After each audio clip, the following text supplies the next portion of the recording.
Hey everybody, welcome back to the next installment of the Beardy and the Baldy Hola. movie reviews. Tonight we're going to be talking about Captain America Civil War.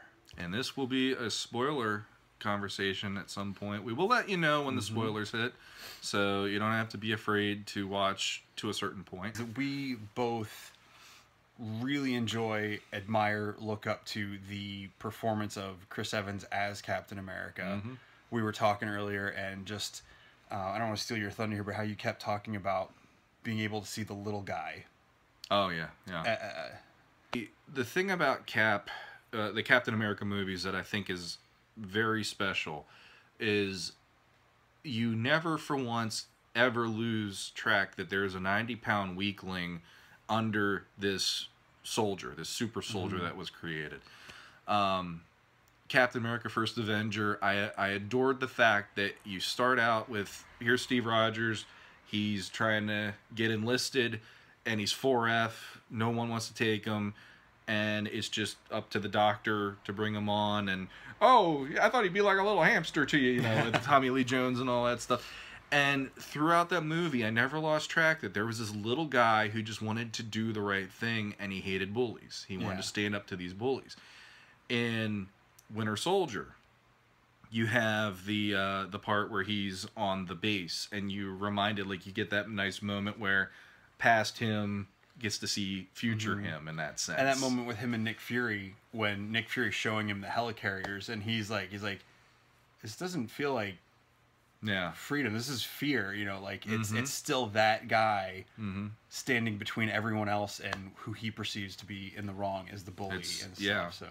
Yeah, and I mean, you never lose track that there's this guy with this pure sense of what's right and what's wrong and what makes sense to him. And Chris Evans, through 5 movies now, has done such a... I was scared of his casting when they first cast him. I was like, I only see him as this kind of smart-assed hero guy. Can he do this? And he proved to me by being Captain America, the guy is an actor. Because he pulled it off, and it was, like, effortless. It didn't have any snarkiness. There wasn't this wink, nod, kind of anything going like, yeah, I know I'm playing this goody-goody character. No, he's Cap. He's Steve Rogers. And one of our friends on opening night said, he's earnest. That's why he likes these movies. Joe. And it's true. He's just this honest-to-goodness, earnest hero. Yeah. And just that moment, when in, I think it was the first Avengers, where he talks about, they're like, yeah, they're basically gods. And he's like, no, I'm pretty sure God doesn't dress like that's so true to the character, politics, religion aside. That's who Steve would have been. Yeah. And I like that they stick with that. And, like Dr. Erskine says in the first movie, he's like, it's this formula. It doesn't just make you stronger, but he's like, it enhances what's already inside. And he's like, his dying moments, he's like, pointing at his chest, at his heart, to remind him, who Steve is. And it's not this big burden for him where he thinks he's like, oh, I owe it to him to stay this pure guy and all this stuff. That's just genuinely who he is. I mean, he goes to visit his he goes to visit Peggy in Winter Soldier. Clearly he's got no future with her at this point.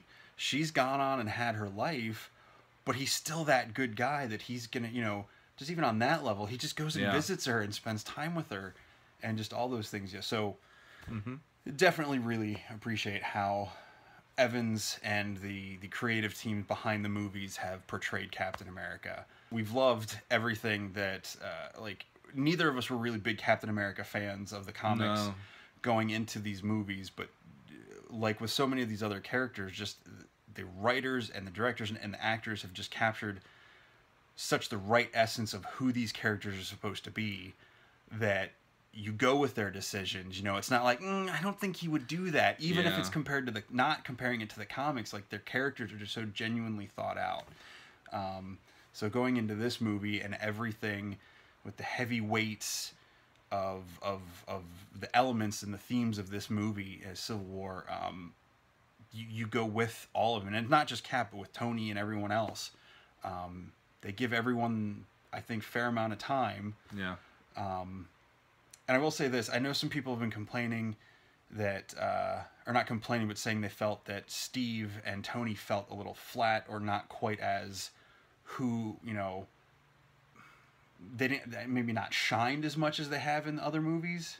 But I feel it's because they're both so weighed down by what's going on. It lets the other characters kind of have the humor, the more lighter moments, because those guys need to stay so grounded and focused that, I mean, it follows through. If you watch the movies in sequence, I think it follows through.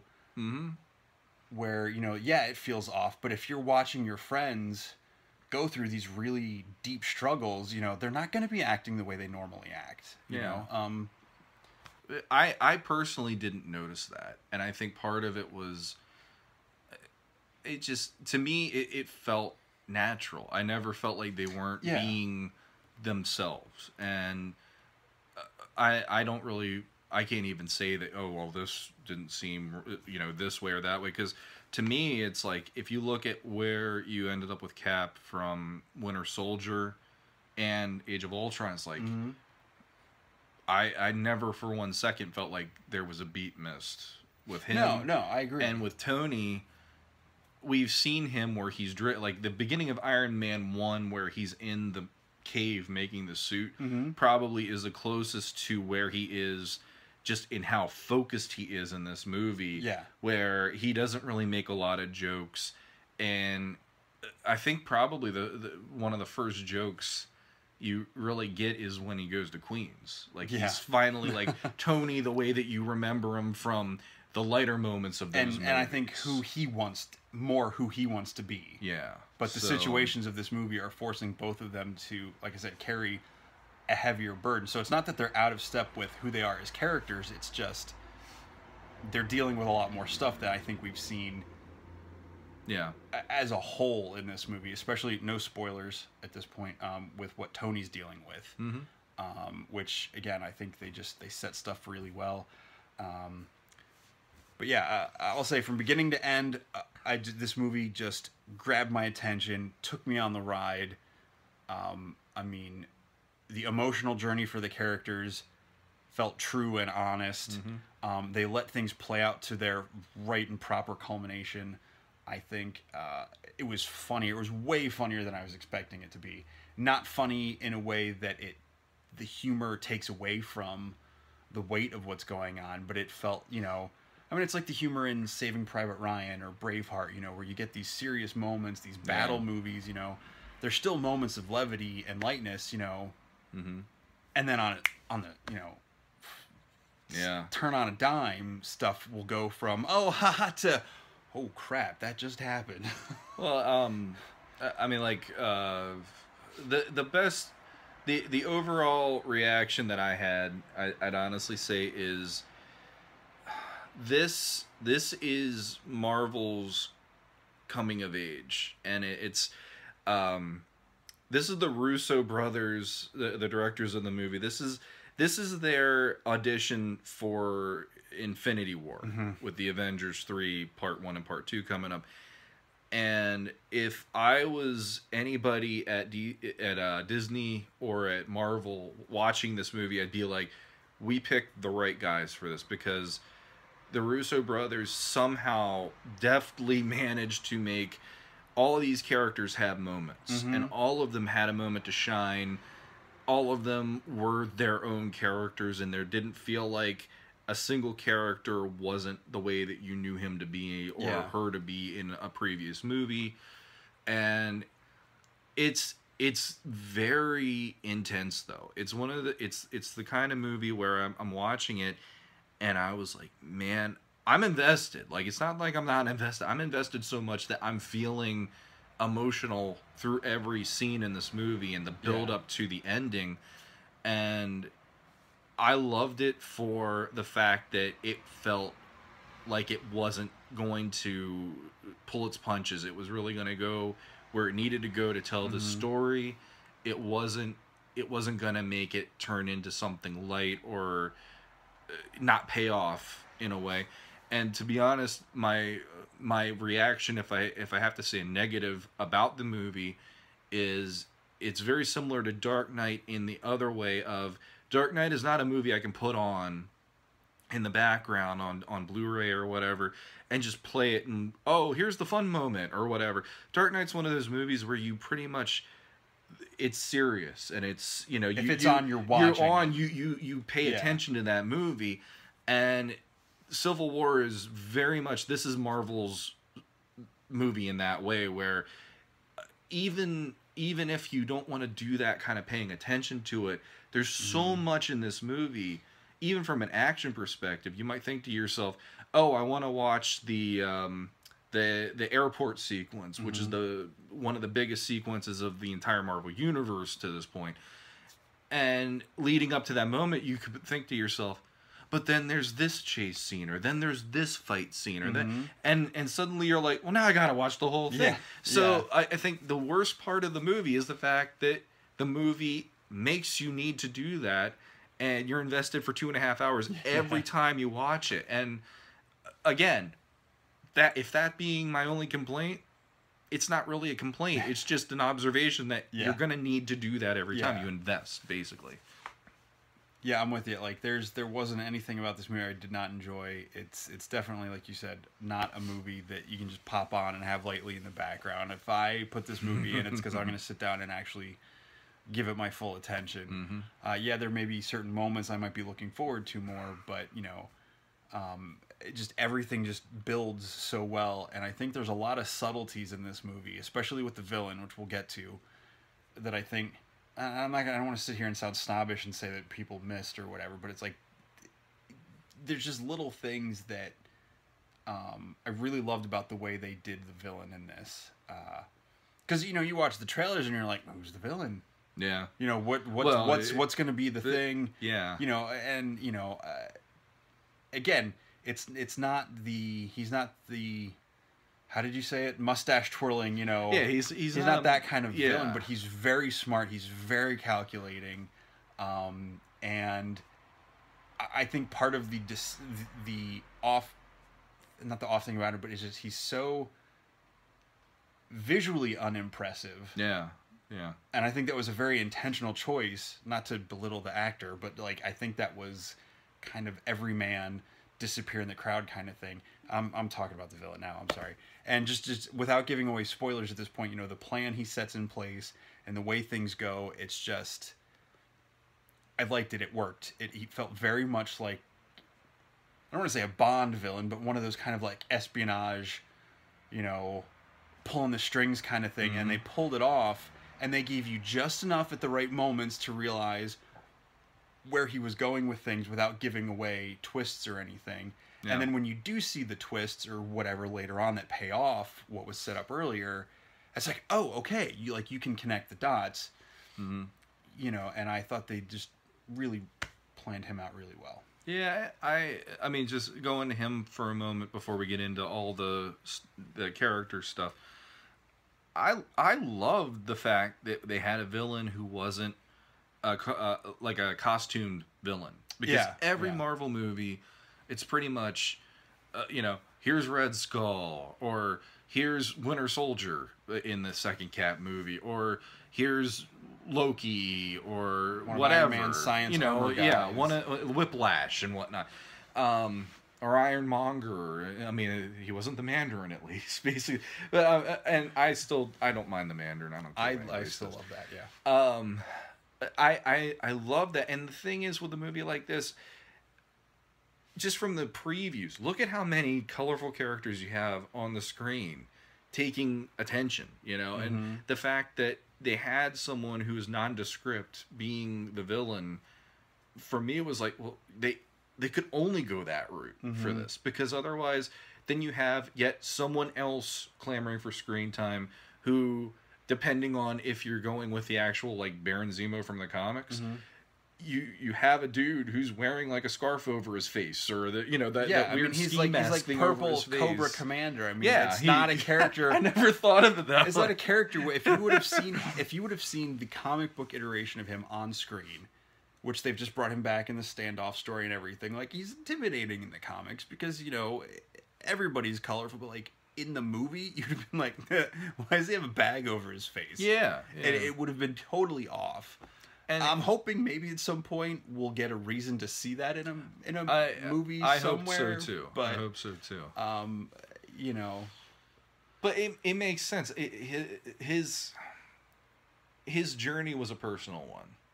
Yeah, like you get invested in his story, whether you agree with it or not. Well, and that's the thing. Like his story, when you find out finally what his deal is, it's like I couldn't have took that guy seriously if he didn't just look like a normal person. Well, yeah, and the thing with his story is, in another movie told from a different perspective, he could have very easily been the hero of the movie. Mm-hmm.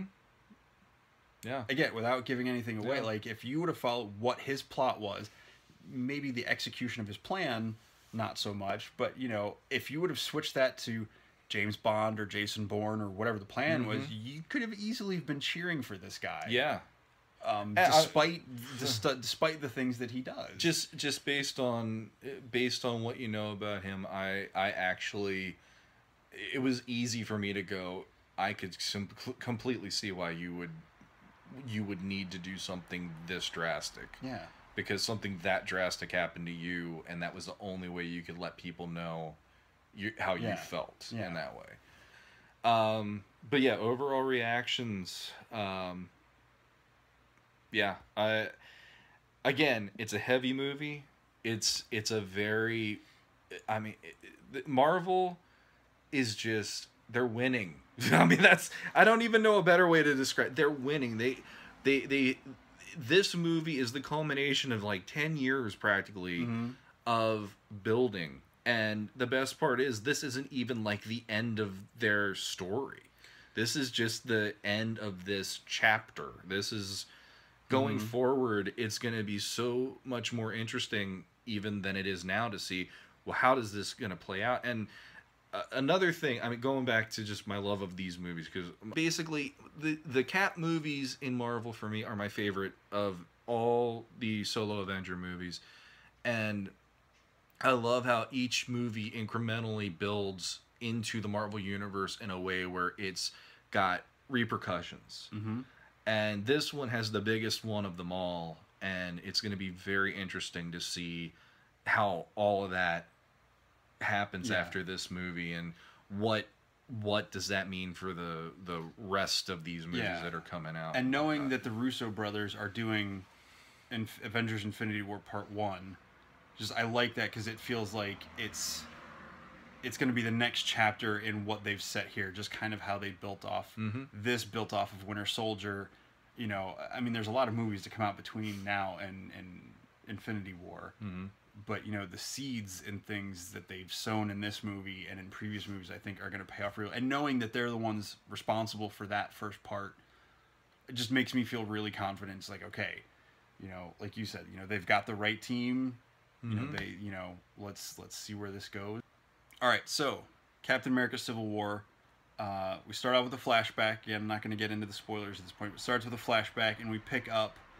This is the first movie that feels like they've not set it exactly chronologically in time, because most of the movies they've been saying happen kind of where they happen in reality to the last movie. It also, to me, it didn't feel like it was very far removed from Age of Ultron, because the ending of Age of Ultron with the new Avenger team forming, it felt like this might have been the same week. Almost. To me. It could be, like it was, or even, just a couple months later, because they're still, they're working really cool as a team. Like when you see them in the opening scenario they go in, they're trying to stop some bad guys, which again is another character payoff from Winter Soldier. I'll just flat out say Crossbones, because he's the what's his name?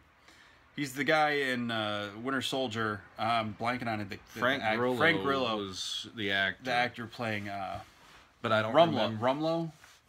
I think it was Rumlow. He was the one that fought Falcon at the end of the movie. When they're fighting inside S.H.I.E.L.D., the Triskelion. You landed a building on my face. And the building's falling down, you know, and he's got, like, the straps on his uniform. Like, he becomes Crossbones, if you know your comics. If not, you know, he's this guy, he's got this kind of, like, almost Punisher-like skull face. And he's got the, you know, it's like the skull and crossbones motif. And you see him and his crew doing something, in Cap and the new Avengers squad are going in to take care of this. Mm-hmm. And, you know, they function really well as a team, but they're really not, you know, as a well-oiled machine yet. You know, they've got their different things, and you can tell they work well together, but they're still working their kinks out. I'm trying to even think of the word. They aren't... They aren't... I want to say veterans or something, but it's like they're still figuring stuff out. Like I actually like that about that scene where you're seeing, you know, like Falcon's doing the recon and Cap's doing he's basically the battering ram of the group. And Scarlet Witch was actually really fun to watch in that because at the end of Age of Ultron, because at like the end of Age of Ultron, they had that really awesome moment with Hawkeye giving her like the, you know, if you go out that door, you're an Avenger, and it's like, you know, she was freaking out, and then all of a sudden she walks out the door, and he's just there. He's like, "Come on, we're not a city flying in the air fighting robots. None of this makes sense. I got bow and arrow, you know." and in this one, you can see just from that fight that she has a very much like a sense of herself a bit more now. Yeah. She's a stronger...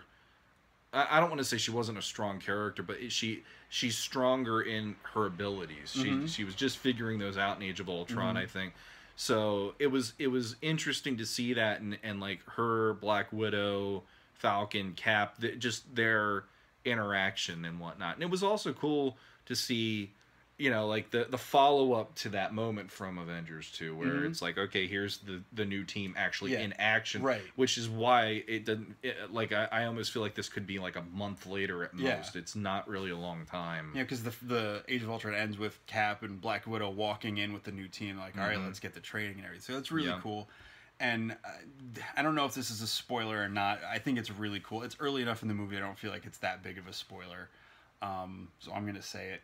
Okay. But Falcon, his pack has gotten some enhancements, and this thing shoots off of it. It's not a spoiler, you can say it. It's cool, and it's Red Wing. It's the way they were, because in the comics, you know, Falcon has this like telepathic connection to birds, and he's got this red falcon that flies with him all the time, or you know, and his name's Red Wing. So it was really cool to see them work that into it without getting into the telepathic, you know, the bird connection. So it's like this, you know, remote drone basically that launches out of his pack that flies around like a bird. And I'm like, yes. I actually love the moment in the fight where Scarlet or Black Widow goes, "I am not calling it that." He's like, "It's Red Wing," and it's like, you know, that moment.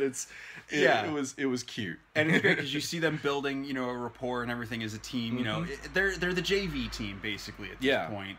You know, led by the quarterback and you know, whatever Black Widow would be.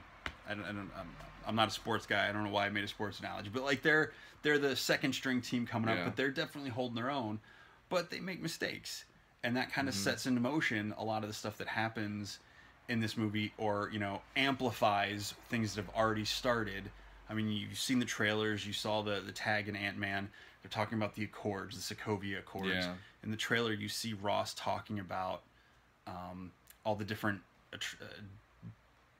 tragedies that the Avengers were present for, and you know, being humans and what we are, the world is blaming them for these things, and they need to being held accountable. So this sets up the rift, and then you get the moment is very different from the comic. So if you're going in expecting the comic adaptation, it's very different. But the themes are the same for the most part. So instead of an elementary school and a bunch of kids dying, this is all centered around basically what happens in Sokovia in Age of Ultron and all of that, and the amount of loss of life. And you see how that plays out as guilt on all these characters, even though they were there doing good, you know, they still feel responsible. Mm-hmm.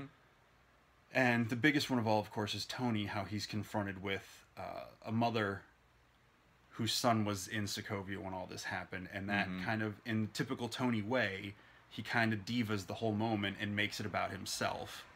And that sets up these whole things. Sign the Accords, don't sign the Accords, report to the UN or not.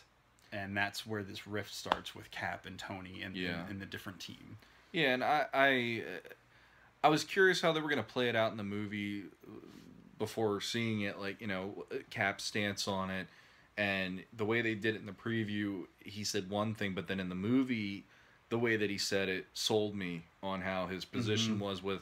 And you made a brilliant point before we started filming that...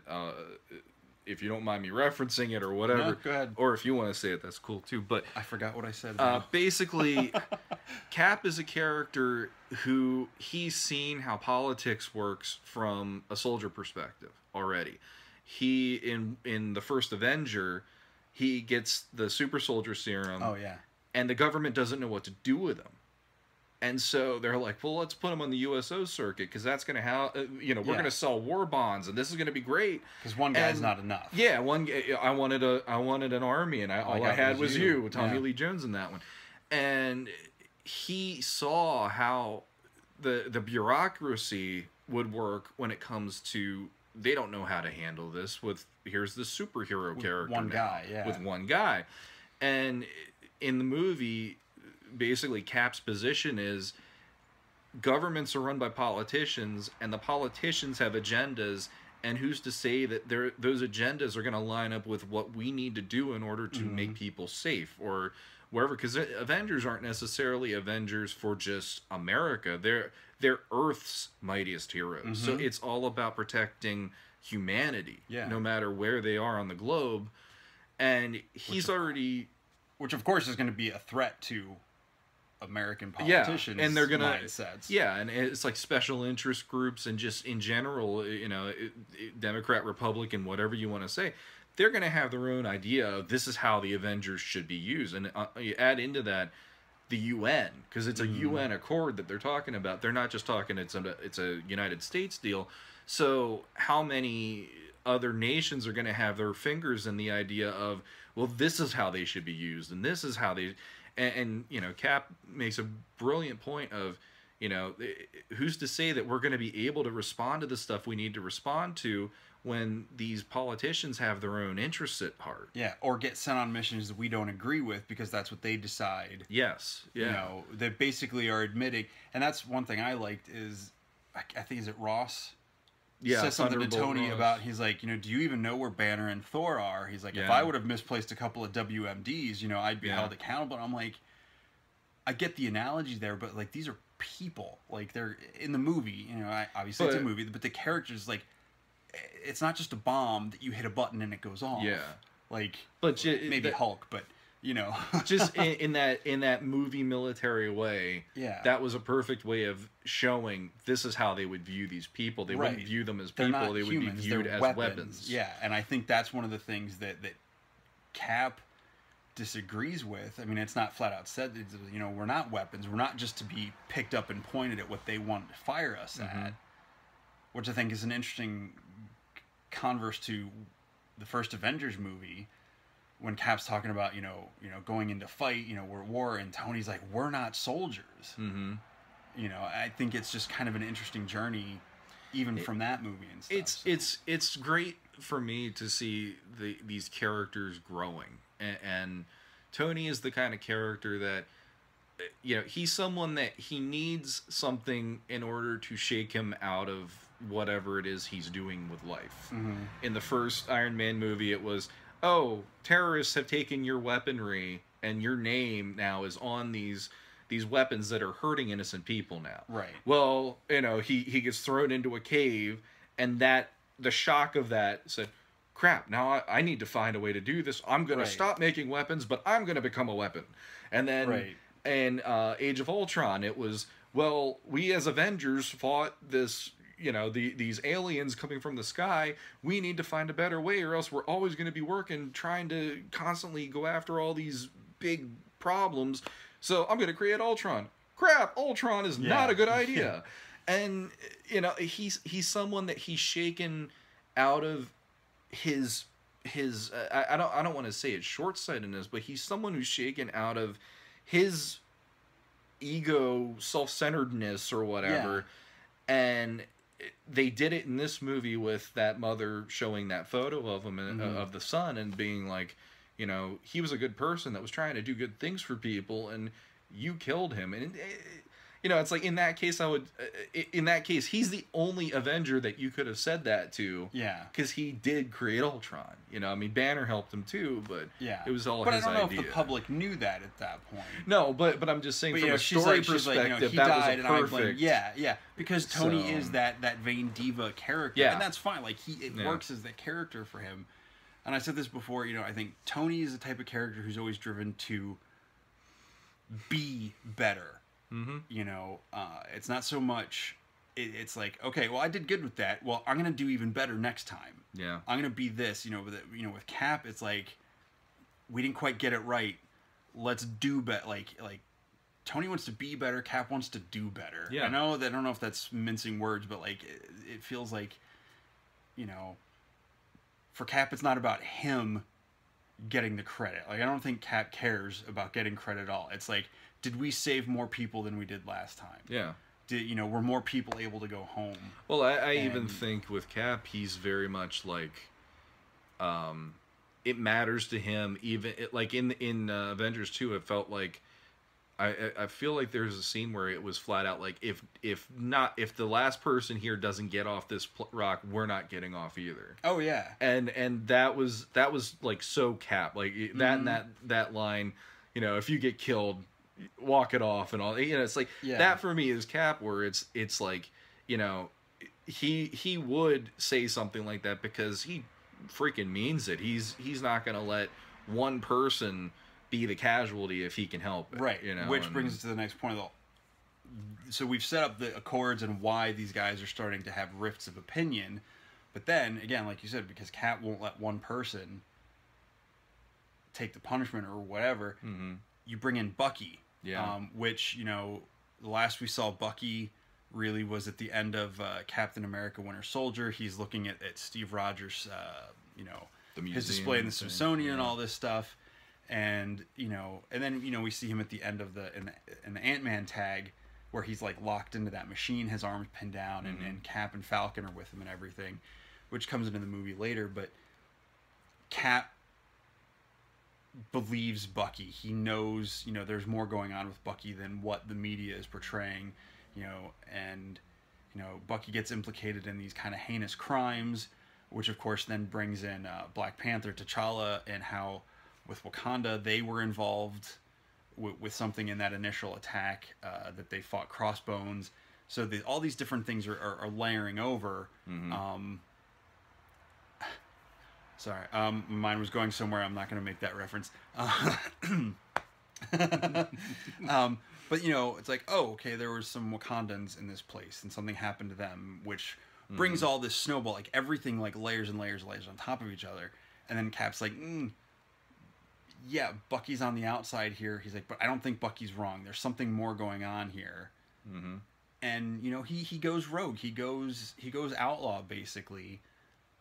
Because he doesn't want to sign the Accords. He doesn't agree with it. And he gives, like you said, his explanation in the movie, the way he says it is fantastic.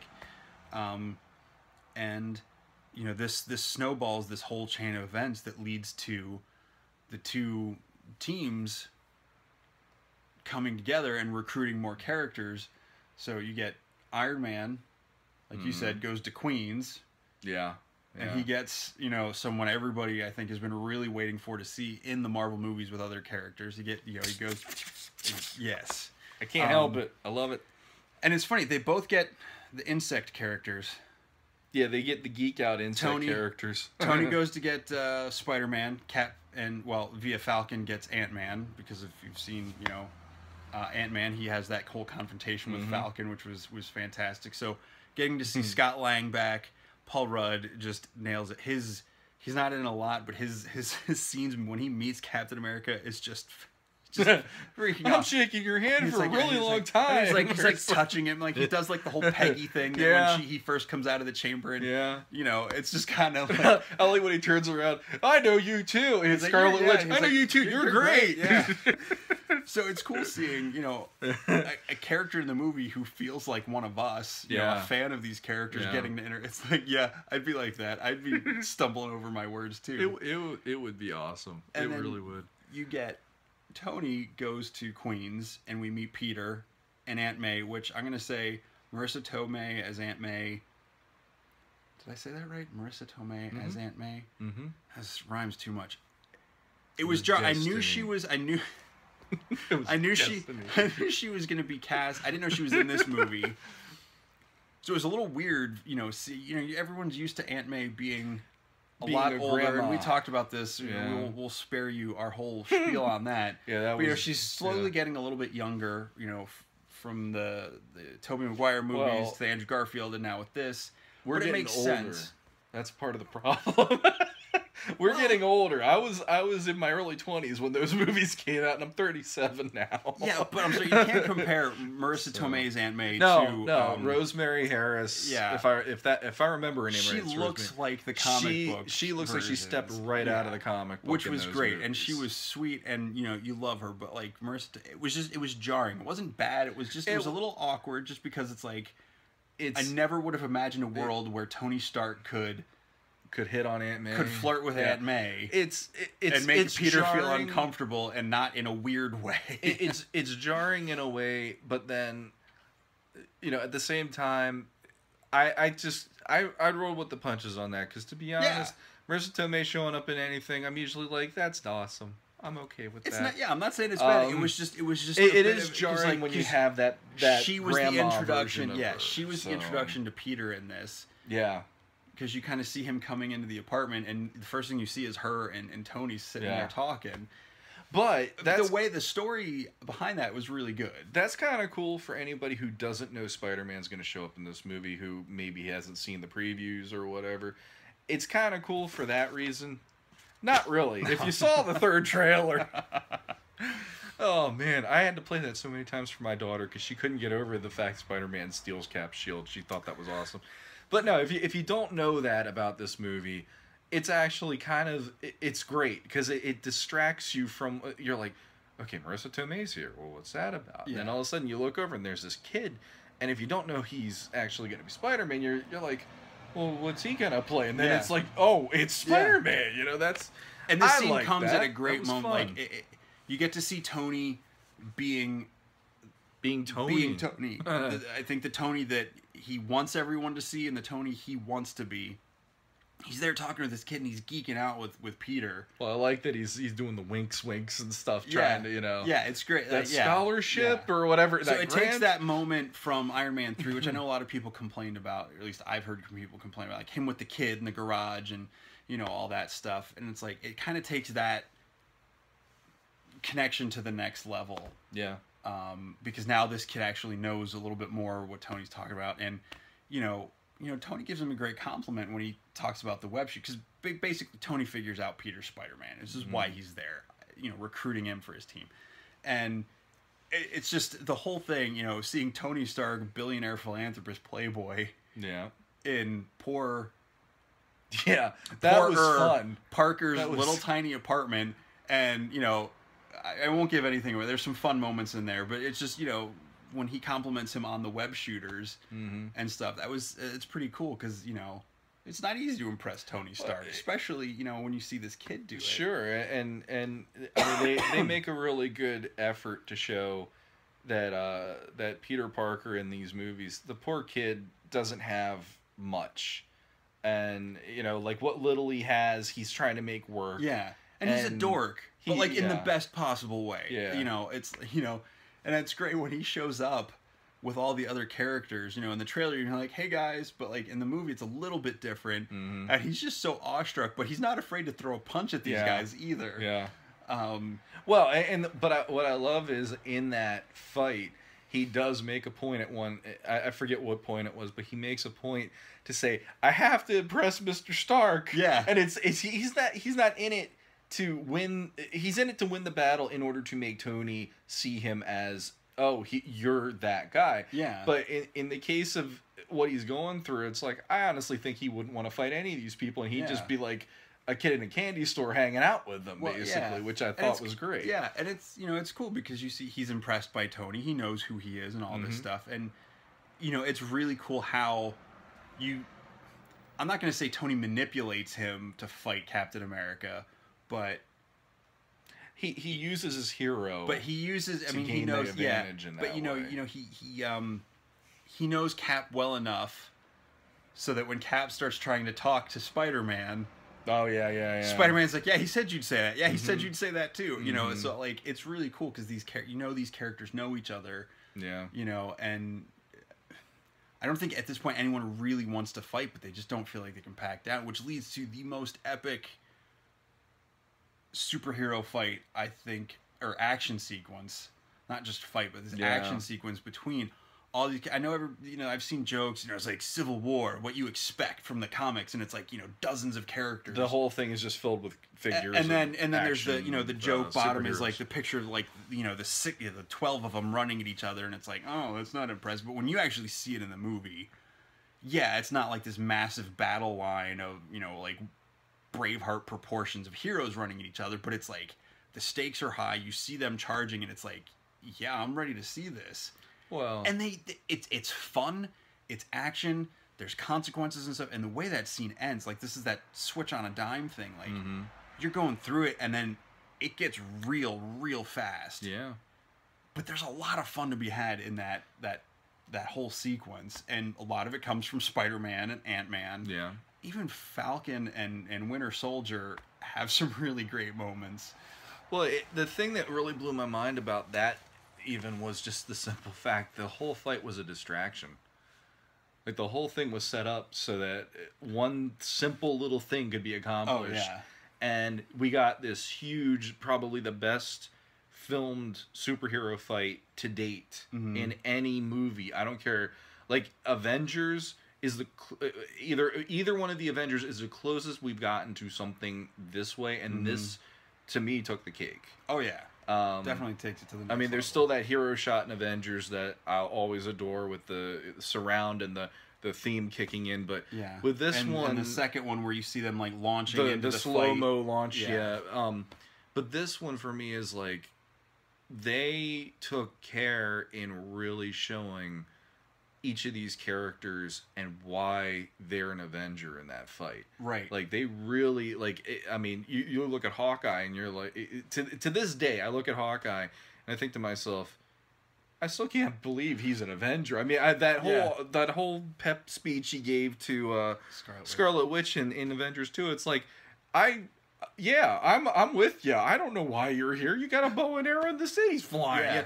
But like watching it in this movie, it's like, every single one of those guys proves why they are there. And not just to the audience as, you know, their merits for being an Avenger, but why they are fighting. It's not just like, okay, we're here to fight because, you know, well, we disagree. Like, everybody has their moment either building up to it or in the fight around, you know, the introduction of the fight sequence and everything. Like, you know why they've chosen what they've chosen. You know, it's not just like, okay, let's put them all in this thing and see what happens, you know.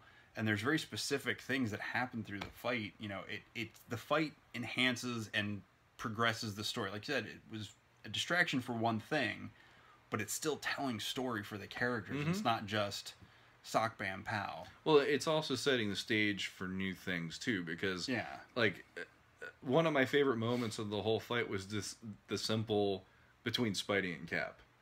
I absolutely adore. We'll talk about that with the spoilers, but I adored that moment just for how it's like this is how the Marvel Universe was shown to me growing up as a kid, where these characters existed, they coexist. This is their universe, and they're gonna bump elbows from time to time. And the way that they did it with that one little line was enough for me to go like, I'm so happy that this is happening. That's not a spoiler. Throw that in there now. Basically.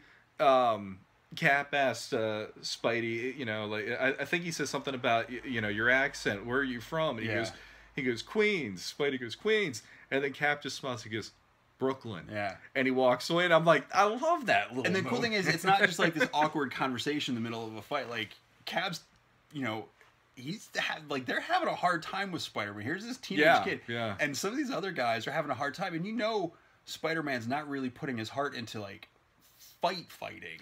Well, you know, he's trying to stop. He's, like you said, he's trying to impress Stark and, he's trying to earn that respect and everything. But he's not actually out to really hurt anyone. So when this moment happens and he's trapped holding this thing because of what Cap does, because he doesn't want to hurt him, but he needs to get him out of the fight. Mm-hmm. And, you know, so that he's like kind of trapped.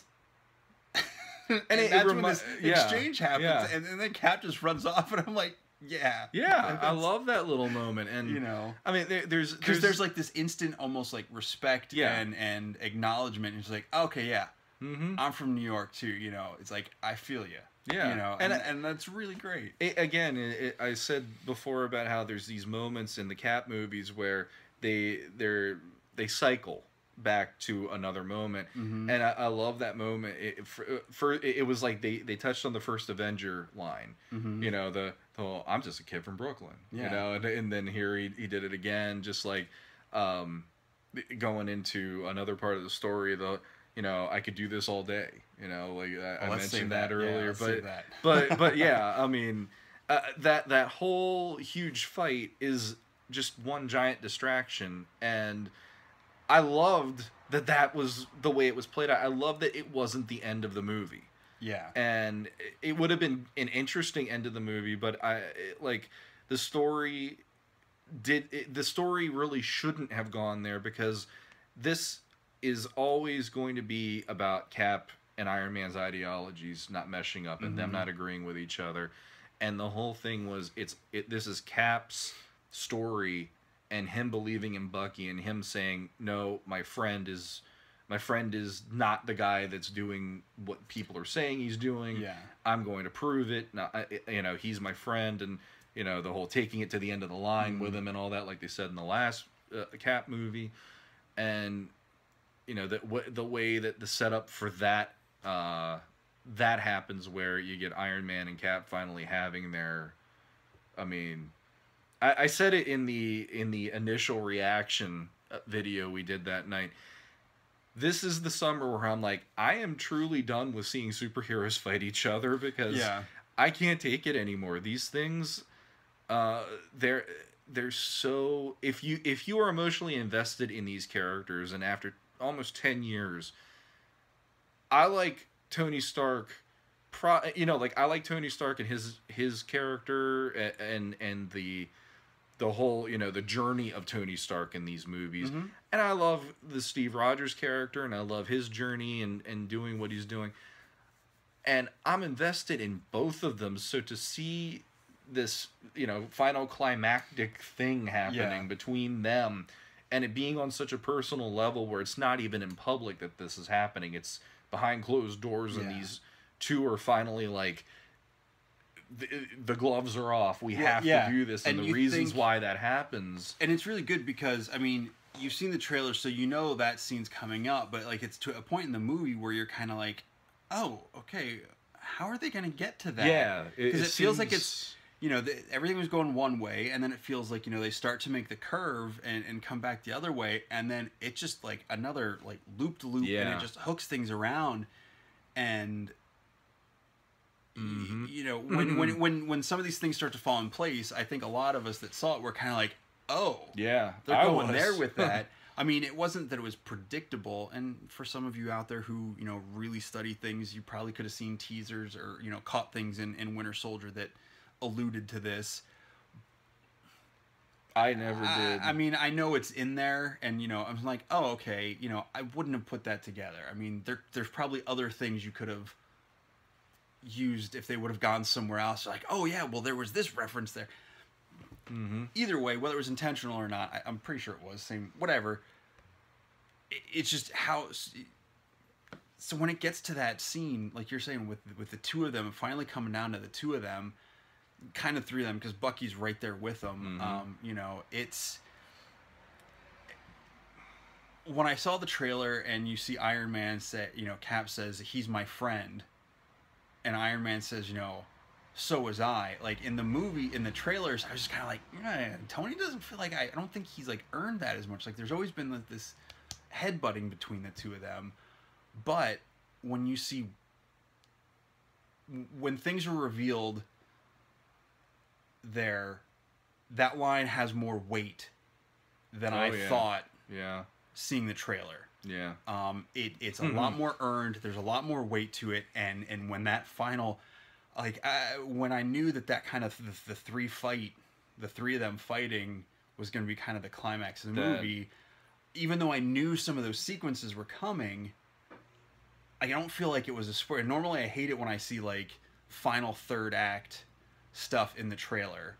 This one I didn't mind because some of the weight and the way those things fell into place made me like, oh, crap. This is why that's happening. And it was just...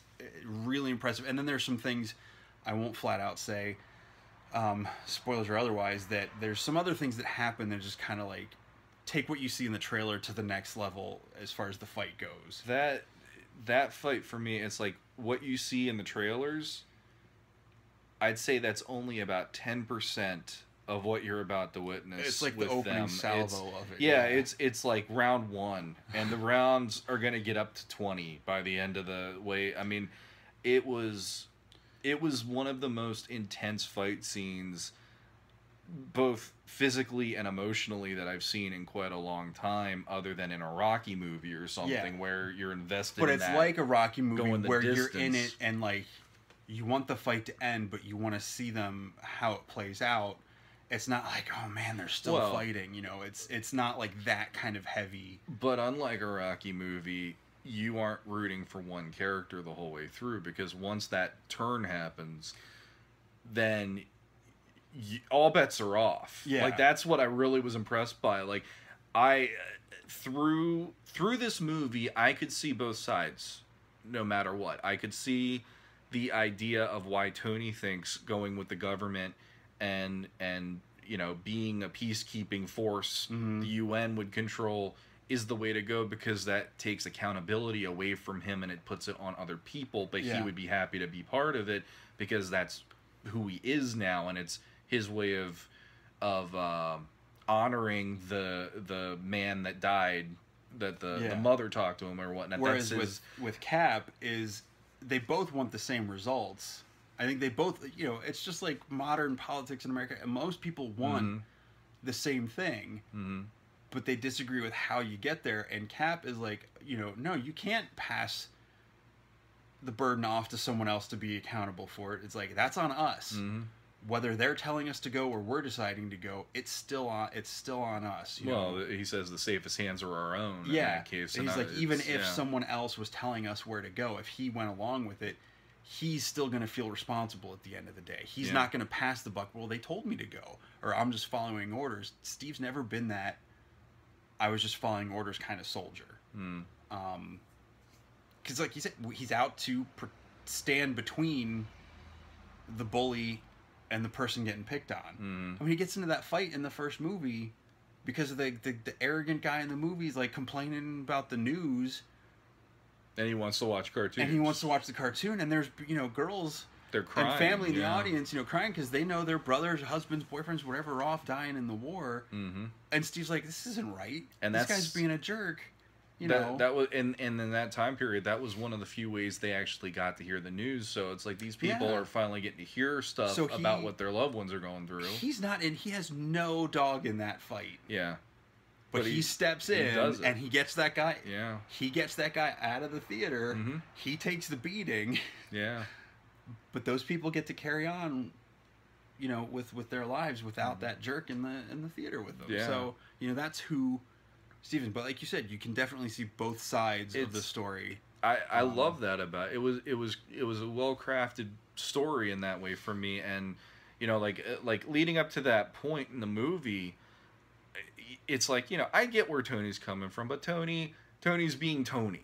Yeah. So, you know, there's a certain amount of me going like, shut up. Because Tony Stark at some points in the movies eventually gets to the point where I'm really tired of him. And in a way... That's why Steve is a good straight man to Tony being a diva. And in a way, Tony is kind of the unintentional villain of the Marvel Cinematic Universe at this point.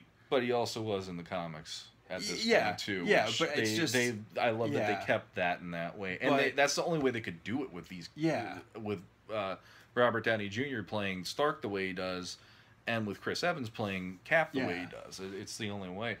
We are going to get into spoilers now, okay? So if you haven't seen it yet, I don't know how long this is at this point, but turn this off and go watch the bloody movie.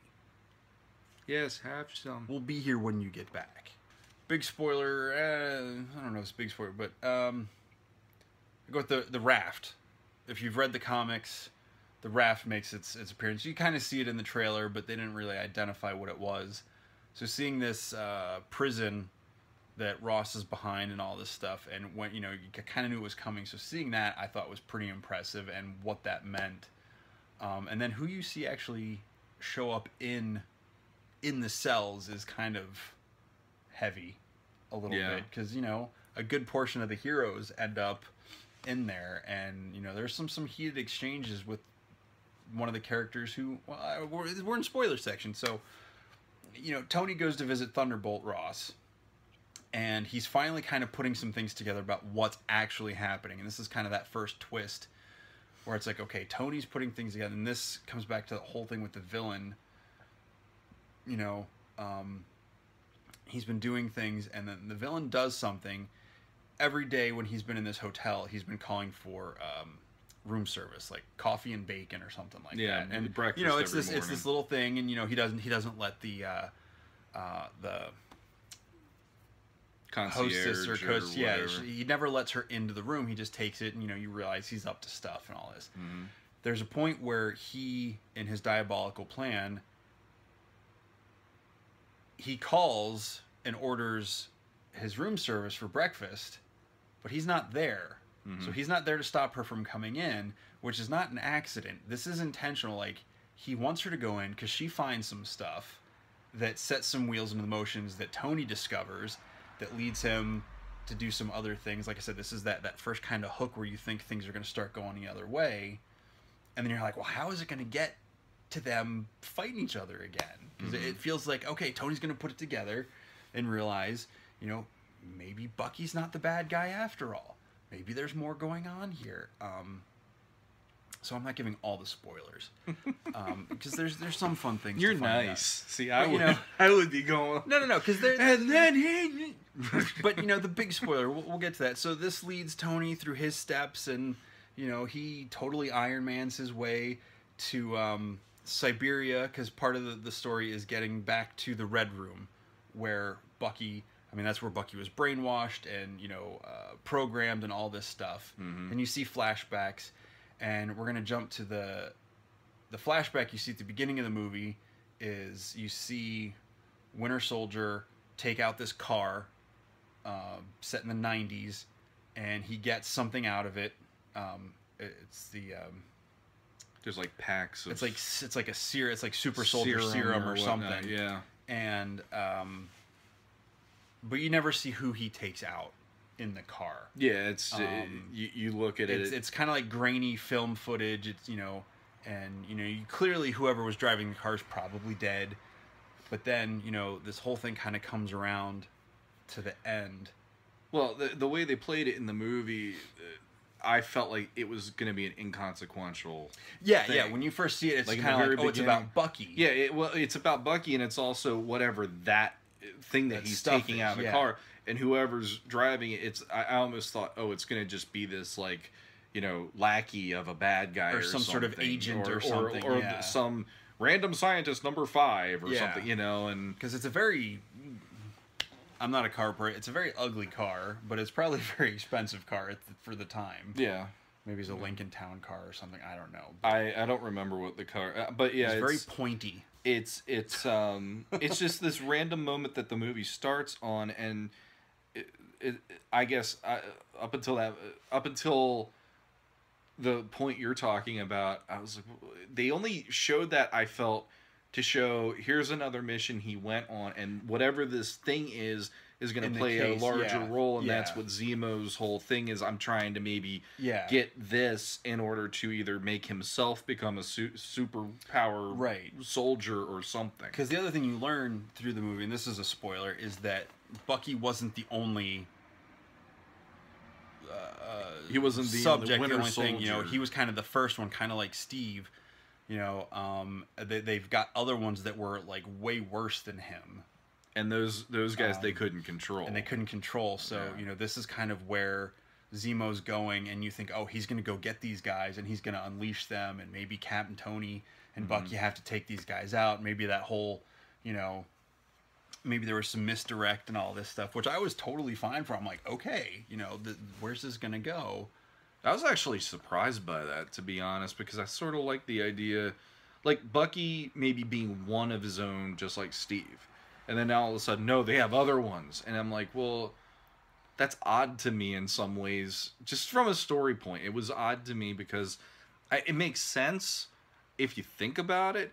But it was odd to me in like the whole, well, that makes them special way, you know? Right. And, but you know, and I think that's another tragic thing for Bucky is that, you know, besides the metal arm, maybe he wasn't as special as we expected. Yeah, and that's what I liked about that. They have a flashback to show the program that was going on, and they would unleash him on these guys. But he was kind of the. He was basically the punching bag. Well, and he was kind of like the tamed German Shepherd going up against the wolves. Yeah, because he's the in these flashbacks you see like one of the scientists or the Russians, you know, he's like giving them he's giving Bucky orders to protect himself from the other guy, not protect Bucky, but to protect this. He's like, you know, hey, get me out of here, you know. He's been indoctrinated to the point where in that case he probably if it wasn't an order to actually fight that guy to the death, he wouldn't have done it. Right. And that's why the other guy ended up being who he was. So you've got these 5 guys, and Zemo, you think he's going to go unleash them, and then when our heroes get there, you find out that's not really the case at all. And you know, Zemo's talking, you know, he's giving speeches or he's talking to someone at different points. You're not really sure who. Sounds like he's talking to his wife at different points. And then you find out he's talking about bringing down a nation from within. And you think, okay, he's going after America. He's going to use the super soldiers to go after America or Wakanda or someone. Yeah. And then when you put it all together, that's not who he's trying to tear down. He's trying to tear down the Avengers. So this is a villain whose actual plan actually worked. And they even admit that in the movie, you know. And it's like, oh, you know, we stopped him in the end. And they're like, did we really? Mm-hmm. And, you know, that's why I think Zemo was such a powerful villain. And he didn't have to fight anybody physically to put his plan into motion.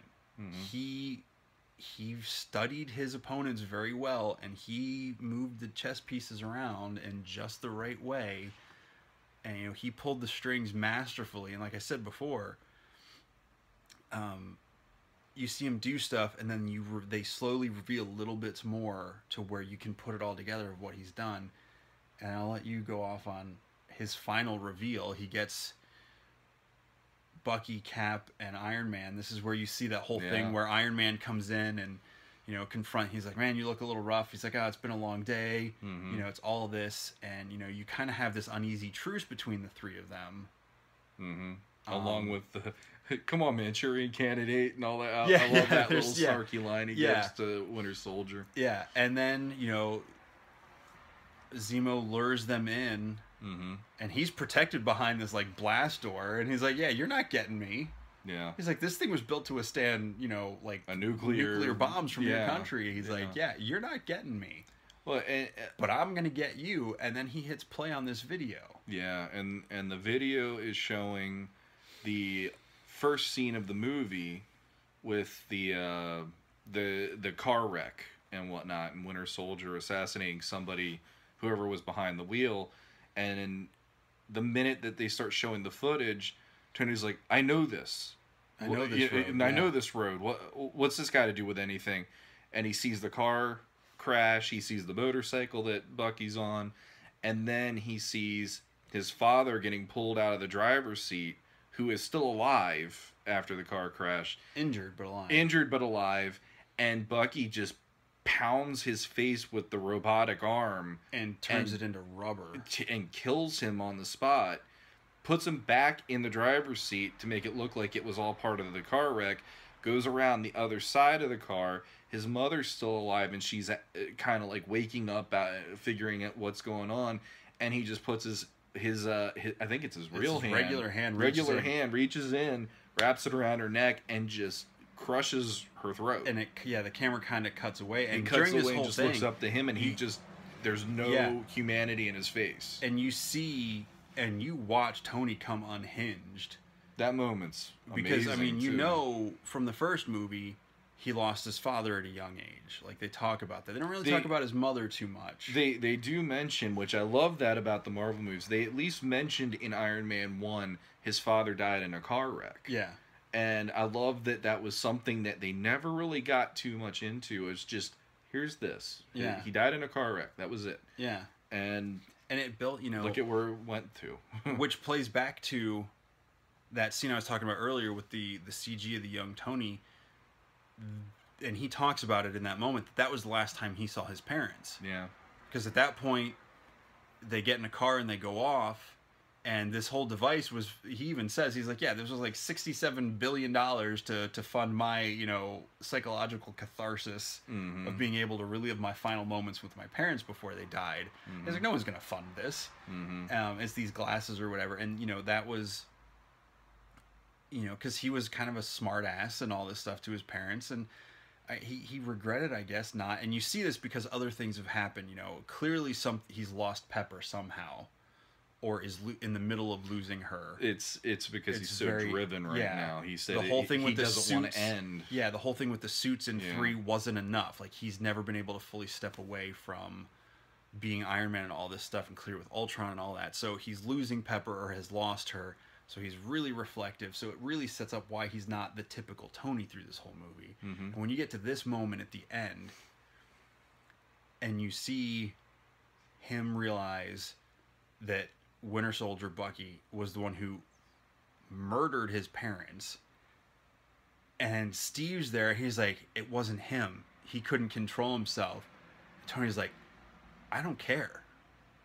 And you just like, okay. And I can get behind, and then I love, did you know? Yeah, he asked Steve, did you know? Yeah. And, now that's the one, my tiniest gripe with this movie is I kind of wish there would have been a way, where Steve, Cap says, yeah, I knew. Like, I wish there would have been some acknowledgement of when he learned this. And it's totally not really important, but like, did he know through the whole movie? Did he know before this? When did he know? Again, it's not important, but to me, it was a little tiny detail that, did he learn it when he went to save Bucky in Bucharest, towards the beginning of the movie? Or what? Again, irrelevant. Cap's like, yeah, I knew. And now you get into this final 3-way fight. But before we get into that, this brings us back to the whole villain and his whole story. Like we said earlier, he could have easily been the hero if portrayed slightly differently. He lost his wife and father and kids. At least a kid, his wife and father in the Sokovia incident in Age of Ultron. And you hear him listening to a message, or you think he's talking to his wife, and she's talking about, oh, you should have seen his face, talking about their son. And you realize by the end of the movie, this is the last voicemail he got from her, or a voicemail he just happened to have on his phone that he kept listening to. And he masterfully manipulated all these people to get his revenge on bringing the Avengers down in a way that even the Accords couldn't fully do. They kind of staged it, but I don't know. That's a genius villain in my opinion. Again, yeah, he's not there. He's not the physical presence. And then he's got a cool moment with Black Panther. Yeah. Later, but I'm gonna skip that. I want you to I let that one be played out for you in the theaters, because that's pretty cool for Black Panther. And then you get into the fight. And you get into the fight. Oh my gosh, this fight. Going into this fight, like I said, if it was just on the basis level of why they wanted to do what they wanted to do on the Accords, that would have been one thing. And at that point, like you said, they kind of put everything aside because they knew there was a bigger problem going on. And like leading into that whole fight, there was this, okay, there's a truce, and maybe this is going to work itself out. But then you get into the actual... Tony is seeing red. There is no reasoning with him anymore. And you're just seeing him just emotionally lunging for both Bucky and Cap through that fight. And... Which isn't unusual for Tony. We've seen this in him. Yeah. You know, when they've come after Pepper, when they've done these things, he stands up for the people he loves. Maybe sometimes too late. But... he does try to do the right thing, and you know, and you totally can sympathize and get why he's taken it to this level at this point. Yeah, but I was very impressed just in you see him in a whole different way though, even than how you saw him previously. Yeah. It's not comfortable at all. You see him in this way where it's like you want somebody to shake him and say snap out of it, and unfortunately there's no one there doing that. Even it's still weird for me, as a quick side note, it's still weird for me to hear Friday's voice instead of Jarvis when he's talking. So like you're hearing her almost like pleading with him, in which that to me was like, even she's telling him almost like she's not pleading obviously, but just in a way where, you know, her programming is flat out saying to him, you could die doing this. And there's like, he's up against two soldiers who were badass soldiers. It's not like they're just not that a run of the mill trained to fight. Yeah, like and Winter Soldier is a freaking assassin. Yeah. So you know he's going up against these guys, and they are managing to find ways. Even just all they have is their hands. Cap's got his shield. I don't remember, but Bucky I think has his gun, but I don't think he has it during the actual fight. The only like in-hand weapon is, other than Tony's armor, is the shield. Really, at this point. Shield and Winter Soldier's his arm basically, and they are somehow systematically taking out Tony's armor. And Tony is like on the ropes almost. Yeah, I mean, it gets to the point where Friday actually kind of, she doesn't die is not the right word, but like she's like the suit gets taken offline. You know, by the end of this fight, and you know he does. Oh, we're gonna go with what Tony does to Bucky. Sure. During the fight, spoilers. Is it with the shield, or does it just do it with the armor? I think it's the shield. I can't remember now. The heat of the moment, this battle is raging. Tony is, like you said, seeing red. He doesn't really care about Cap so much as Bucky, Winter Soldier at this point. He takes off Winter Soldier's arm, the metal arm. You know, he takes that off, and that kind of puts Bucky down. But during, you know, you're seeing the, what do they call it, the Wombo combo, where it's the two of them like just going to town on Tony, and you know you see that in the trailer, but when you see it with all of this stuff now finally layered onto why, it's like you almost feel bad for him, but at the same time it's like okay, this is now just like personal revenge, not, you know, and it's heartbreaking in a way. It's powerful because like if anything like that ever happened to my family and I actually got to go up against the guy who was responsible for it, whether or not he was like under mind control, I mean, I can sympathize with him 100% in that way, where, you know, it isn't about something that's politics. This is about personal, and it's you know, like I can just only imagine. I mean, they keep going to shots of him in the armor, and you can see, like this is not the Tony Stark that you know. This is flat out. He's the guy that is going to. He'll go down fighting in this, and he'll die fighting if he has to. But it's so personal to him, and it's just honestly, like that whole the one review of the preview, I thought they said that was basically like ghetto fighting when the two of them are just punching the crap out of the armor and stuff. I mean, it is. I mean, yeah. I mean, they're not letting him have a moment. They're not and I love just in the way that's choreographed, where 1 minute Winter Soldier has the shield, then he tosses it to Cap. Cap does something. Then the minute that Cap does something, then Bucky joins in or whatever. And the thing I love about that is because Bucky and Cap, they haven't trained together. Yeah. They fought a couple missions in the war, but not as Bucky as a Winter Soldier. Not as Winter Soldier, and Cap, with the shield and all this stuff. And they just seamlessly are so unified, which I thought was pretty impressive. Yeah. Yeah. And then Bucky gets taken out of the fight, and it comes down to Tony and Steve, and you get that moment that you said, it throws back to the first movie, and I loved it in the trailer, and again, seeing it in the movie was even better. Yeah. When you see Steve beaten and bloodied, and he stands up, and he's like, I can do this all day. Yeah, Tony's when just back, stay down, and he just stands back and his up. back is to that opening, it's like, is he going to get thrown out? Because, we heard rumors that there was going to be a death at the beginning and the end of this movie. Mm-hmm. And I'm like, is Steve going to go out? Is Tony going to go there?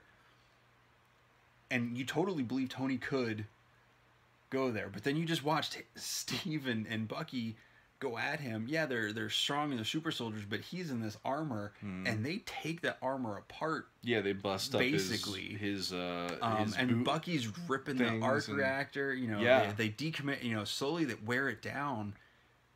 But then in the fight, for me, there was something about the moment where Cap's got Tony against the wall. And he is not letting up. He's not giving him any quarter. It's just he's pummeling him. Mm-hmm. All he's using is his fist, which that to me, it's like hitting that armor just makes me feel pain in my knuckles. So just watching both of them fighting him in this way, where it's not even the shields involved. And you have Friday telling him he's going to beat you because he's doing this. And then Tony goes, analyze his fighting style. And then out of nowhere, she's like, fighting style analyze. All right, he grabs the shield, and it's like, oh shit, it's tremendous because the fight never ever feels like one of them is gonna win because each of them has their own thing to bring to the table to just make it go like, oh, he's got him against the roof, but then this happens, and then the next guy. It's very Rocky in that way to me. And it's also Steve. I think he's fighting so hard for Bucky. It's his best friend, the guy who always stood up for him, and he's trying to stand up for him and all of that stuff. Yeah. But he's also Steve's last link to his former life. Mm-hmm. No matter what Bucky's been through and has been trained and programmed, and he even says that. Would they say something? He's like, he's got to be like 100 or something. He's like, buddy, but so are we. Yeah, they say that about one of the girls that they were dating. Oh, Dolores or something. Yeah, they're talking, You called her Dottie. Yeah. or something. And it's just like, she's got to be 100. He's like, so are we. Yeah. And it's just like, they're all that each other has. Yeah, I mean, they're both the men out of time, but they don't really spend time dwelling on it. I like that. Yeah, he's got his list. There's in that Winter quick Soldier, little moment. But it's not like, oh, it's a cell phone. He's not like that. Befuddled. It's not like Blast from the Past with Brendan Fraser or something, which is a fun movie. But this isn't what that movie is. Yeah. And but Bucky's all he's got left, and he's already lost him twice. Yeah. At this point, and. So Steve's fighting out, for his friend, and everything that and all this is coming out, and then you get to the final moments of the fight. The armor's pretty much dead at this point. Mm-hmm. Tony's on his back, and you see Steve. The helmet's off. The helmet, too. The faceplate, the helmet's off. No, the helmet's completely off. Yeah. And Steve's ready to end this fight. Like you said, someone's ending this fight one way or another. Mm-hmm. You see the shield come down, and they film it in such a way to where it happens quick, but you're like, he's going for it. You think, I mean, he's not going to kill Tony, but you think they could go there in the heat of the moment, and somehow maybe Tony somehow stops it or whatever. But no, that's not what happens. What happens is Steve lands the shield right in the arc reactor on the suit. And takes it out. And, you know, and that's it. Mm-hmm. And then Tony has that moment, and, you know, Steve drops the shield, and he's like, yeah, you leave that, you know, my dad made that shield. You know, you aren't worthy to Tony's have that. like, he's like basically, you know, hurling childish insults almost at this point. That hurt me probably just as much as anything else that happened in that fight, because that to me was like his final, we're done. Yeah. And this is my father's property. No, you're not walking out of here with that, because that's like, I almost looked at it as that's one of the last things that he has left of his father now that he knows why his father isn't there anymore. Yeah. So and the whole thing with part of why he kind of resents Cap is because his dad talked about him so much. You know, they joke about that in Avengers, and they bring it back up in this and everything, and it's just, you know, for him to see this guy his dad talk so highly of be defending the guy who killed his dad, you know, that's got to be some mind trip Tony's going on. I can't say I don't disagree with him, but I definitely don't. Right, I do sympathize with him, but I don't agree with him, I guess. And yeah, it's just heartbreaking, you know, and there's the shield, you know, it's scratched up and scarred and dented and everything, and, you know, Cap leaves it there. Cap just throws it down and walks out with and Bucky. Walks away, yeah. You know, he takes Bucky, and, you know, and there's, you know, some, you know, denouement and resolution and all that stuff. Do we want to go to that? Well, we said we would because of the one thing. But basically, yeah, you have everybody's kind of like thrown to the wind, and it leaves things in a very interesting place. Like Tony's not going to follow the government the way it looks at the end of it. He said to Ross in one moment, "You can call me. I love watching the blinking button, the light blinking when I put you on hold," and he basically gets to do that at the end of the movie. Does exactly that, yeah. And there's this voiceover with Steve talking to Tony. It's a letter that he sends him, which actually is this Tony Stank. Oh yeah, that's the Stan Lee cameo. The Stan Lee cameo is actually really really fun. Yeah. He's a FedEx guy, or I think it's FedEx. Courier. He's a mail courier, and he drops off a box for Tony. And I'm looking for Mr. Stank. Mr. Stank. Mr. And then, Stank. What I love is Rhodey, who at the end of the big distraction battle in the airport, he ends up being the casualty, which you see that in the preview. I won't get into why. 'Cause that's actually a fun like twist of what I thought was going to happen, so I'm not going to ruin that in the spoilers. But I'll spoil it by saying he lives, but he is learning how to walk again because of the injury he sustained. And I love it because it plays up them and their friendship. It's like in Avengers 2, he was trying to tell a story that nobody would be impressed by. Yeah. So it's like when he tells normal people, the people are impressed. So it's like, this is one of those times where he gets a new story. It's like, I'm telling people this. Yeah, when he Mr. Stank, he's like, he's like, yeah, I'm never letting that one go. that was a great little moment. But yeah, basically I don't remember everything about the letter. I mean, the dialogue, but it was basically, I believe in individuals, and not organizations. And he's like the Avengers. And he says something about family. He's like, the Avengers. He's like, that's your family. He's like, that's where you belong. He's like, I don't know where I belong, or something to this effect. And it voices over, and it carries into the final moments of the movie, where you see, you know, Steve and Bucky, and they're in this lab, and you know what's going on, and basically Bucky's like, I'm too dangerous until these scientists can figure out what's wrong with me, and you can get this brainwashing programming out of me. He submits to going back on ice, basically, which I'm sure will play out later. And, you know, when you realize where they are, you know, you see Steve turn around, and he's talking to T'Challa, Black Panther, and they're in a Wakandan lab. And I'm really glad you see this lab, and I'm like, okay, please show Outsider where they are or something.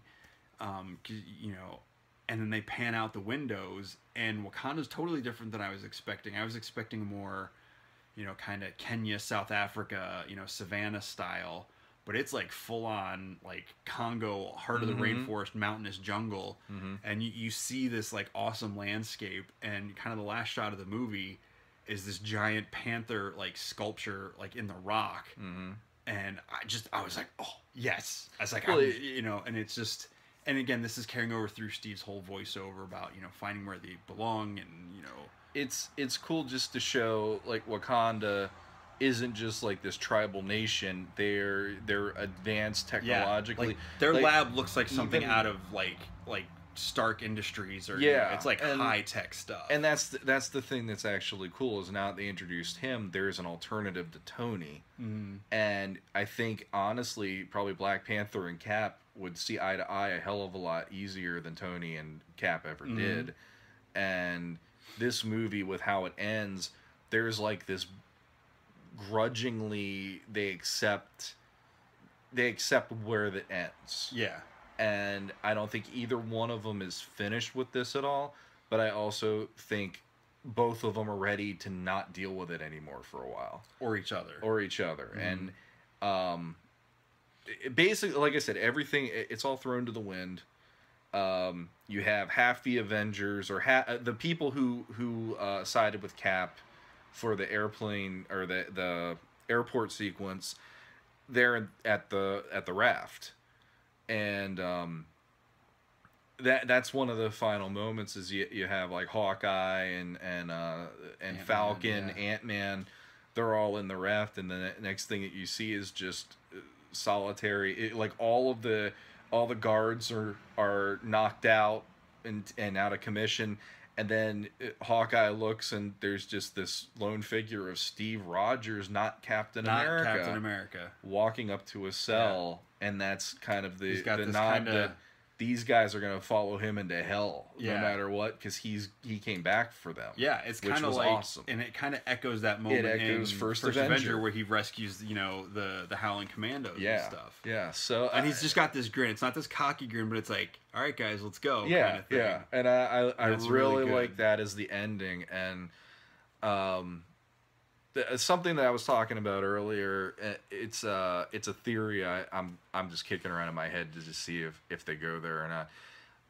I read in an interview with the Russo brothers in the last couple days that they strategically did that ending where everybody is just kind of their own, you know, there's no definitive, here's an Avengers team anymore at this rate. And they said that was an important thing for them going into the Infinity two-parter for Avengers. And there's just this part of me that's so I'm grinning from ear to ear just thinking, okay, we had the Avengers in 2 movies so far. The first time they didn't really have like a battle cry. They just had the moment where they just all got together and they had that circular shot, which it's beyond iconic for the Avengers and for Marvel at this moment. And in the second one, you have the movie ending with Avengers. Yeah, boom, nothing. Almost and there were so many people when I saw that in the theater that were like, they wanted to hear it. So I'm sitting here like thinking to myself, okay, they got them all. That, you know, like, okay, they're all wherever, and there isn't a typical Avengers at this point. How awesome is it going to be in either part 1 or part 2, whichever one they have it, where they finally go, this is, you know, them going against Thanos, having Tony and Cap just finally saying, this isn't about us, this isn't even about our world, this is about the universe in this moment, and it's up to us to do something about this. And I can just hear it in my head, like Tony again doing the, like from Avengers 1, call it Cap, and Cap just looking at everyone, and you see everybody at this point, and him just looking at them, and he raises the shield and he goes, Avengers assemble, and they run headlong against Thanos. And I'm getting chills imagining that. And it's like, number one, it's awesome because you're getting to see all the MCU just going into this battle. Number 2, you get to hear the battle cry. And number 3, you get to see that moment between the two of them where it's flat out, they know this is bigger than them. And it's like, we have to do this. Yeah, we might not agree, but we need each other. Yeah, right we now. need each other more than we need to worry about this. To be together. And they are the leaders of the Avengers. I mean, I know they say Cap is the leader technically, but the two of them, I think, in tandem are technically the leaders. In they've got different. Yeah. And I know this is from the Infinity comic that came out a couple years ago. This is just something I would hope to see. There's this awesome moment in the comic where these villains called the Builders, they're taking over everywhere, and all this stuff is happening, and the Avengers go out into space to confront them. Meanwhile, Thanos is snuck to Earth with his generals and all wreaking havoc there. But the Builders are going through basically claiming they've created everything in existence, and they're subjugating world after world, and they think the Avengers are coming to surrender. And Cap's like, no, I've sent my best negotiator to deal with them. And it cuts to this stage where the Builder is standing there with this whole audience of like this enslaved it's the Ronins, the Kree, it's their home world, and Thor walks out. Nice. And it's great. He sends Cap says, I'm sending my best negotiator, and they're like, oh, bow before me. He smacks Thor, this Builder, and Thor has thrown Mjolnir into space, and you keep seeing it coming around. And after the guy smacks him, Thor, I can't remember what he says, but Thor like just puts his hand out, and the hammer comes flying through the guy's chest. And Thor like raises the hammer, and then like Ronan and the rest of the accusers like rise up, and it's kind of like, it's like nice. Oh yeah. So if there's some way they could work something like that into this, I just because as much as I love Captain America, and they're some of the best movies in the franchise in the MCU. I mean, there's not a single Marvel movie that I don't enjoy in the Marvel Cinematic Universe. But like, clearly, I'm a fantasy Lord of the Rings, that sort of thing. So the Thor movies are always going to be a little bit more my speed. Yeah, and I know. So getting to see him in whatever is going to happen in Ragnarok with Hulk, and whatever they do with him in the Infinity War, I cannot wait to see that. That's going to be a Hope and Crosby movie right there. Bing Crosby, Bob Hope, they're back. They're back. They're in the form of Chris Hemsworth and CGI Mark Ruffalo. Banner and Thor, the road to Jotunheim. It's going to be like the old road pictures. But anyway, little soft shoe song and dance. It'll be great. Which one's going to get the girl? They're going to sing Thunderstruck finally. I'm excited. That's the one. Where is this? Come on. Kevin Feige, make this happen. I want Thor to sing Thunderstruck. Thor and them drinking. Banner's just kind of sitting there like nervously chuckling, watching all these big ass Guardians. Like he hulks out because during karaoke night they make him sing Total Eclipse of the Heart, and he can't take it anymore. So Thor's there like, how come you got Thunderstruck and I got to sing this '80s weird ballad thingy? I get to see it now. So yeah. We're really looking forward to safety dance. Can you picture Chris Hemsworth as Thor singing safety dance like that? No. They make Banner sing safety dance because he's dangerous. Yeah, it's no good. Anyway, so really looking forward to Ragnarok, and like you said before, with Doctor Strange and with the potential of magic, and all that other stuff. And I'm gonna throw one more hope what if out there, and I said this on after the movie the other night. It's great to have Spider-Man back in the Marvel Universe. Not back, but finally in the Marvel Universe. X-Men, as much as I love them, I don't think we're going to see that for some time, if ever, in the Marvel Cinematic Universe done right. But there's one property out there that has had 2 failed attempts, and I'm technically 3. But I would love to see the Fantastic Four come home to the Marvel Cinematic Universe as well. And I think, seeing them come in as this fresh-faced team of, like, energy and hope to infuse the world after the Infinity War, when a lot of the heroes, I'm assuming some of the characters are going to die. At least 1 or 2 aren't going to make it through that, I don't think. At least not whole. So I think that'd be a great time to bring that Marvel First family back into the MCU. And like you were saying with magic that they're introducing, they've started with the magic is just the science that we don't understand yet, as Thor puts it, and all that. And what they're going to do with Doctor Strange, that'd be a great way to bring in like a real good version of Doctor Doom, where he's not just some like mechanical man with electrical metal abilities, but where he's this, you know, like alchemist, scientist, magician, sorcerer. You know, they somehow can weave all that together. He's a tough one to crack, and you know, I can see why they haven't got him right. But now with the seeds they're setting, or the seeds they're planting, with Thor and with there's Doctor material Strange, there to bring him in. Yeah, and I think it would be great to see the Fantastic Four. So anyway, Captain America: Civil War, and we still haven't worked out our rating system yet, but go see it. Full price. Yeah. I've heard the 3D and the IMAX are fantastic. We saw it in 2D. I'm not a huge advocate for 3D and IMAX, but I've heard good things about it. I can imagine it looks fantastic in 3D, or even just the IMAX if you can see it with the out 3D. I don't know what the options are, but I'm giving it, you know, pretty much top marks. Great storytelling, great writing, great acting, directing. It's just action. Like I said, there's nothing really significantly wrong with it. You know, maybe in a couple years we'll look back and be like, yeah, if they could have done this and that, you know. I mean, a lot of movies are like that. There's no such thing as a perfect movie. This is definitely up there for me in the Marvel Cinematic Universe of movies, and just movies in general. I really enjoyed it.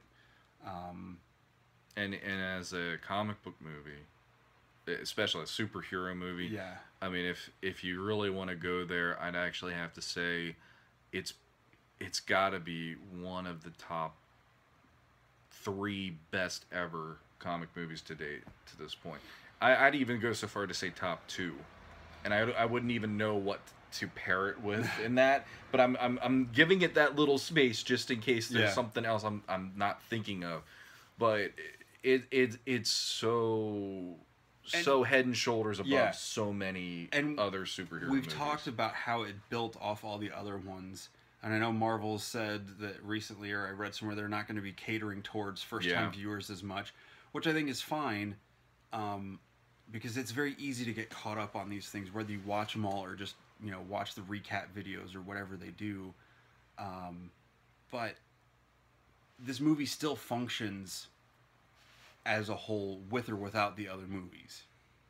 It does, but you might miss out on some things here and there, but they give you enough in this movie to where you could watch this if you didn't watch every other movie that came before it.